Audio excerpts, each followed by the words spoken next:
இன்னைக்கு பிப்ரவரி 3 செவ்வாய்க்கிழமை. தினமணியுடைய 5ஆம் பக்கத்தை எடுத்தோம்னா ரொம்ப காமெடியான செய்திகள், சுவராசியமான அரசியல்கள் இருக்கும். அதில் முக்கியமாக மேலே பார்த்தோம்னா திமுகவை வீழ்த்தும் சக்தி தாவேகா மட்டுமே அப்படின்னு விஜய் சொல்லியிருப்பார். அப்படியே அங்கிருந்து கீழே வாங்க, திமுகவை வீழ்த்தும் ஒரே சக்தி அதிமுக தான் அப்படின்னு அதிமுகவுக்காக முன்னாள் அமைச்சர் ஆர்பி உதயகுமார் சொல்லியிருப்பார்.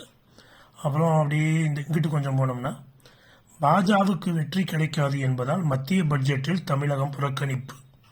இது திமுக அமைச்சரோட விமர்சனம். இங்கிட்டு வருவோம். இங்கிட்டு வந்தால் மாம்பழம் சின்னம் நிச்சயம் கிடைக்கும், ராமதாஸ் நம்பிக்கை. ஆமாம், பழனி முருகன் மாதிரி ஏதோ ஒரு கருத்தை சொல்லியிருக்கிறார் இவர். ராஜாவிடம் ரஜினி வானதி நலம் விசாரிப்பு இப்படிலாம் இருந்தாலும் கூட இந்த திமுகவை வீழ்த்துறதுக்கான சக்தியாக அங்கிட்டு விஜய், இங்கிட்ட அதிமுக இப்படிலாம் கருத்து சொல்லிக்கிட்டு இருக்கிறாங்க. வீழ்த்திட்டு என்ன பண்ண போகிறோம்னு சொன்னால் நல்லாயிருக்கும். திமுகவை வீழ்த்திட்டா தமிழ்நாட்டில் இருக்கக்கூடிய மக்களுடைய எல்லா பிரச்சனையும் தீர்ந்துருமா? இல்லை தீர்றதுக்கு நீங்கள் என்ன வச்சுருக்கிறீங்க, என்ன மாதிரியான திட்டங்கள் வச்சுருக்கிறீங்க, உங்கள் செயல்பாடுகள் என்ன அப்படின்றத சொல்கிறதுக்கு சொன்னால் ரொம்ப தெளிவாக இருக்கும்னு நினைக்கிறோம்.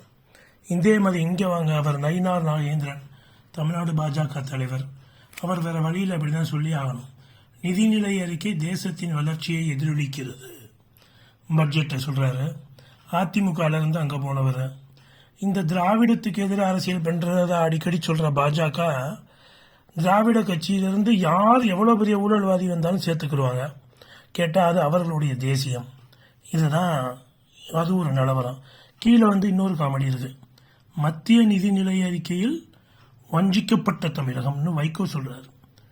வைகோ இப்போ எந்த கூட்டணியில் யாருக்கு முட்டு கொடுத்துக்கிட்டு இருக்காருன்னு எல்லாருக்கும் தெரியும். அப்போ அவர் ஆட்டோமேட்டிக்காக மத்திய நிதிநிலை அறிக்கையில் வஞ்சிக்கப்பட்ட தமிழகம். எனக்கு சடான்னு ஒன்று தோணுது. திமுகவுக்கு எதிராக இவர் அரசியல் செஞ்சுட்டு வாரிசு அரசியல்லாம் பேசிட்டு மதிமுக தொடங்குற நேரம் இவர் கட்சிக்காக தீக்குளிச்சு மாண்ட தங்களை மாய்த்து கொண்ட எத்தனையோ தொண்டர்களும் அவர்கள் குடும்பத்தையும் அவர்கள் நம்பிக்கையும் வஞ்சிக்க என்னென்ன செய்யணுமோ அத்தனையும் இவர் செஞ்சுட்டு அவர் கட்சி அவர் பையனுக்காக திமுகவோட இணைஞ்சு இப்படி பேசிக்கிட்டு இருக்கிறத விட பெரிய வஞ்சனை உலகத்தில் இருக்க முடியுமா என்ன? இது ஒன்று. அப்புறம் ரொம்ப பேத்தட்டிக்கான விஷயம், ஐயா மூத்தவர், நல்லவர், கை சுத்தமானவர், மூத்த அரசியல்வாதி நல்ல கண்ணா மருத்துவமனையில் இருக்கிறாருன்னு போட்டிருக்கிறாங்க. இது எல்லாம் அப்படி ஓவரால் ஒரு ரவுண்டு போயிட்டு கீழே வந்தீங்கன்னா, கோவை அருகே ஒரே குடும்பத்தைச் சேர்ந்த 3 பேர் தற்கொலை. இதுதான் இந்த அரசியல் கோமாளித்தனங்களை எல்லாருடைய விஷயங்களையும் சரியாக புரிஞ்சுக்காம சாமானியர்கள் பல பேர் அவர்களுடைய வாழ்க்கையில் வாழ முடியாமல், ஈடு கொடுக்க முடியாமல், அவர் இங்கே 3 பேர் தற்கொலைன்னு போட்டிருக்கிற கேஸ்லாம் கமலேஷ் அவருடைய பிள்ளை ரக்ஷிதாக்கு புற்றுநோய், வைத்தியம் பார்க்க முடியாமையோ இல்லை வைத்தியம் பார்த்தாலும் அவங்களால அந்த குழந்தையை காப்பாற்ற முடியாதுன்ற எண்ணத்தில் தற்கொலை பண்ணிக்கிற அளவுக்கான சூழல்.